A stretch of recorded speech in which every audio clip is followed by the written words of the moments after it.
Hi everybody and welcome to the Mental Toughness and Body Show. My name is Rob Evans and I'm your weight loss coach, health strategist and internationally published author, helping take your life, your business, your health, fitness, body and mindset from where you are right now to where it is that you want to be. Now today's topic is very near and dear to my heart, and I know that a lot of people listening to this are parents, and so I wanted to talk to you about something as a parent. Now this relates to one of my youngest daughter, who came to me we're in February, it was the start of the year, so maybe 6-7 weeks ago, and told me that she wants to become a vegetarian. Now, in telling me that could conjure up a whole range of different things. I mean, she's 13 years old, and you could think, wow, she's about to be depriving herself of nutrients, what's her reasoning behind it, what's going on here, is there a bigger picture at play, etc., etc. So I want to tell you from my perspective, obviously been working in this industry for 33 years, but full-time for the last 12 years. I work with clients all the time, every day, around coaching them to eat better, training to normally lose weight, build muscle, feel better about themselves, improve their mindset and mental toughness so that they can become the absolute best versions of themselves, as well as achieving their health and fitness goals. Now, having two young girls, so I've got a 13 and 15-year-old daughters, having two young girls and knowing what I do, I've always been very conscious of the conversations that I have with them.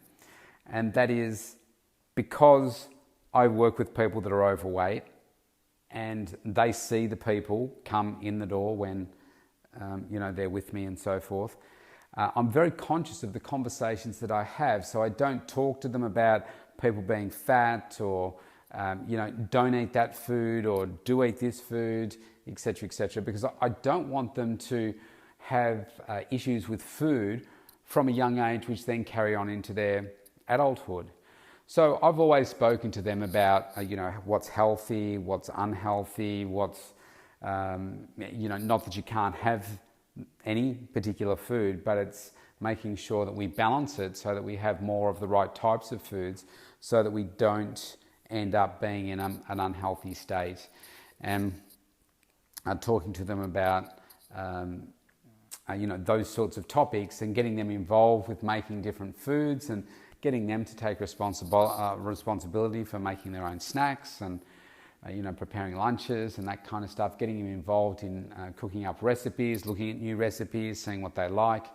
And look, it's a challenge. It's a challenge as a parent, never mind what it is that I do, but it's just a challenge as a parent to get your kids to be eating a variety of foods and being healthy, making sure that they're active, especially in this world of not just the global pandemic and when we're forced to be locked up, but just with the nature of technology and the way the kids learn now and what interests them. Like when I was a kid, like video games were only just starting to come along. There was no internet or anything like that. We had a limited range of channels on TV and shows that were on. It was just completely different. So, it's all really challenging. So I want to tell you how I approached it with my youngest. So she said, yeah, I'm vegetarian. And I said, so, okay. I said, that's fine. And now she was scared about telling me. I think she was unsure as to how I would react. And I said, okay, that's great, Liv. I said, tell me why it is that you've made the decision. I said, is it about the animals? Is it about the planet? What is it? And she said, yeah, it's kind of about the animals. She doesn't like the thought of, killing animals and then eating them. And I said, yeah, look, that's fine. I said, look, the globe would probably be much better off if people ate more plant-based food and there were more people that were vegetarian, especially if you consider the amount of land that is required to, say, breed and grow cattle for beef. It's enormous. And if you compared by planting the appropriate plant-based food, how much you could feed with plant-based food versus meat it's astronomical, the difference. So from a global perspective, it makes sense to get people to eating more plant-based food because we can feed more people that way. Is that going to stop me from eating protein in the form of meats and so forth? Well, no, it's not. I still enjoy my proteins in plant and I was going to say human form, but no, I'm not a cannibal, but animal form as well. So we had that discussion. I said, look, that's fine. I said, look, the biggest challenge with my vegetarian clients is to make sure that we're just eating from a range of different plant food, but also making sure that you're getting enough protein. So I then just spoke to her about the types of proteins she was going to eat, and I said, like, are you going to eat fish? Because some people still eat fish, and she said no. I said, what about eggs? And she said yes. So she's not going vegan, but she's going vegetarian. So she eats eggs, so she'll eat tofu, and it's just about getting legumes and various things into her to make sure that we're still keeping her nice and healthy, and making sure, yes, thanks Siri, and also making sure that we get some smoothies and so forth into her as well. So she will eat whey protein, or we do have plant-based protein as well, but she will have those. So that's how I approached it with her. I'm fully supporting of it. I mean, she's 13 years old. If she was 8 and she said she was going to do it, I would say, well, no, that's not a good idea because your body's still growing and everything. Now, she's a tiny girl at 13, and I said to her, because you are still growing, we need to make sure that you are getting, enough food, that you are getting the nutrients that you do need. And I would certainly wouldn't encourage kids to become vegetarian, but she's old enough to, make her decisions. Yeah, she's not an adult, but she's old enough to start making decisions, and I'm not going to force her to do something that she doesn't want to. As a parent, you can get worried about, okay, well, how is she going to, live the rest of her life and stuff, and look where she is right now. She wants to stay vegetarian, and I support her in that decision, and I just have to make sure that she's getting in sufficient protein with her meals, and not restricting her food and doing those kinds of things, because sometimes you just don't know whether kids make a decision for another reason as well. And so it's important to keep an eye on them and making sure that they aren't reducing food unnecessarily, and they are eating from a wide rainbow of different foods. Certainly not reducing the high energy food like rice and pastas and breads and stuff. And so the challenge for her is that she's also gluten-free. So vegetarian and gluten-free. So she's about to go on this camp, and I can only imagine, they say that they've got gluten-free and vegetarian options available for her, because nowadays more and more kids have allergies and stuff, but I can only imagine on a school camp, maybe that's just a can of baked beans for her or something. I don't know. Hopefully the food is,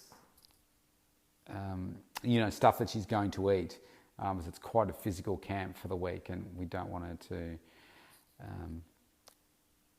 be in a worse position when she comes back. So it can be a challenging discussion, but I think you've just got to approach it with respect. I mean, kids are really well informed now, and particularly at school too. They cover a lot of different topics about the environment and like where our food comes from, and so they're probably more empowered, I guess, to make decisions, and more informed than we were when we were kids. If I wanted to know the information that we know now, I had to go to the library and look it up. There were not as many programs on TV about this sort of thing, and there certainly was no YouTube or anything or Google to go and search for stuff and just find out the answer to questions that you have. So it's, sometimes I have to take a step back from what it is that I do and put on my parent hat and you know, I just be supportive of what it is that people want to do. And I mean, when it comes to being coach, if somebody comes to me and says they want a vegetarian or vegan plan or whatever, I always ask them why. Not from a perspective of judgment, but just to understand people's thinking, because sometimes people are misinformed. Like I've put a post up on Facebook a few days ago, or probably a week ago, and the conversation's still going about whether you would take the COVID vaccine or not. And the comments, people are quite aggressive. And I know, look, people's perceptions of their realities, but some people are quite aggressive about vaccination and how they're against it and how it's a biological weapon and all this kind of stuff. And at the end of the day, they've established their version of a truth based on something they've listened to or whatever. They're not scientists. They haven't been in the labs testing all this stuff and knowing how safe it is. They're basing it on some video that they've seen that circulated. They think, oh yeah, that seems reasonable. So I'm going to accept that. So, you know, people make up their own minds based on their value and belief system. And when it comes to the choice of food, or vegan or vegetarian, sometimes people can be misinformed about the reasons why. So I just like to understand why people make the decision, not necessarily to change their decision, but just to say, okay, well, here's what I see from people that do want to become vegetarian or vegan and the challenges that they have. Because a lot of the vegetarian clients and vegan clients, when they first come to me, they're actually very, very unhealthy. Even though they say, yeah, I eat vegan or vegetarian, their eating is actually horrible because they eat a lot of junk food. Yeah, it doesn't involve meat, but it involves sugar and fat and highly processed food that they think is healthy. And the other thing is, so you've heard of these meatless burgers and meatless sausages and all of those types of things. What I want you to do is next time you're in the supermarket and you come across one of these products, just flip it over and have a look at the ingredients list. And what you'll find is that most of the ingredients are normally going to be things like flour and fillers and things like that. And because certainly in our country here in Australia, they have to list the ingredients in order of volume in the product. So for instance, if you took, say something like, I don't know, say shampoo for instance, the biggest ingredient's probably water, or unfortunately it's normally something like palm oil or something like that. When it comes to your food, you'll see that whatever's first will be the highest ingredient, like the biggest volume. So often you'll find that the plant food, the actual vegetables coming into these plant-based foods might be like the fourth, fifth, or even later ingredient, meaning that there's actually not that much plant-based food in it. It's all filled with other stuff. And I know the times that I've had them, so I've had some sausages and burgers before. I thought, I should try these to see if the kid's going to like them. And they're okay, but they leave me feeling a little bit bloated. And I'm like, man, there must be a lot of stuff in here because it's just not feeling awesome in my tummy. And yeah, when you look at the ingredients, you can see, oh, right, okay, yeah, most of it's not vegetables. So hence, so today I made some, just my own recipe of some veggie burgers for Olivia to put in the freezer. And they taste so different. They're so good, but they taste so different to a commercial veggie burger you would get because they've got a heap of flour and fillers and other stuff in there rather than the plant-based food, whereas what I made is 100% plant-based food. And they taste so much fresher and better. So, you know, you've just got to, I guess, take these things with a grain of salt, because people think that, yeah, I live this lifestyle But when you break down their food, they're actually not living a particularly healthy lifestyle. Yes, they may not be eating meat, but it doesn't mean they're getting the nutrients in that they need. It doesn't mean that they're eating from a rainbow of foods. It doesn't mean they're getting enough protein in. It doesn't mean that they're getting the proportions of their meals right. A lot of vegetarians will eat a lot of fruit, for instance, and the fruit is way more than the vegetables, but our food needs to be the other way around. So, they don't get that part right either. So that's why I ask so many questions when people start out on their journey. And as far as my daughter goes, she's 13, she can make her own choice. I've known of vegetarians in the past that may have been vegetarians for, a year, 3 years, 5 years, 10 years or longer, and then have gone back to, animal-based proteins just to help improve their overall health. It doesn't mean it's necessarily forever. If it is, that's fine. It's about teaching her how she can make sure she's getting all the nutrients in that she needs. Sometimes it can be tricky. So if your kids are out there and they want to become vegan or vegetarian, I would say let's just get to understand what their reasoning is behind it. One of the things that I noticed in our country over the last probably 18 months was that veganism was just trendy. The people just thought it's trendy to become vegans because, they attach a higher power to it. They might feel a bit aloof because of it, not necessarily because of the impact on the globe or anything like that, just because it's a trendy thing to do. And people will say, oh yeah, I'm vegan. Oh yeah, I want to eat vegan. But what they actually do is maybe they have a couple of meals a week or days where they're eating like a vegan, but then the rest of the time they're not. So I just question people's intentions sometimes. But there are multiple different ways to live out there. And I've known of vegan bodybuilders and vegetarian bodybuilders, vegetarian athletes in the Tour de France, diabetic athletes in the Tour de France that have performed astronomically well.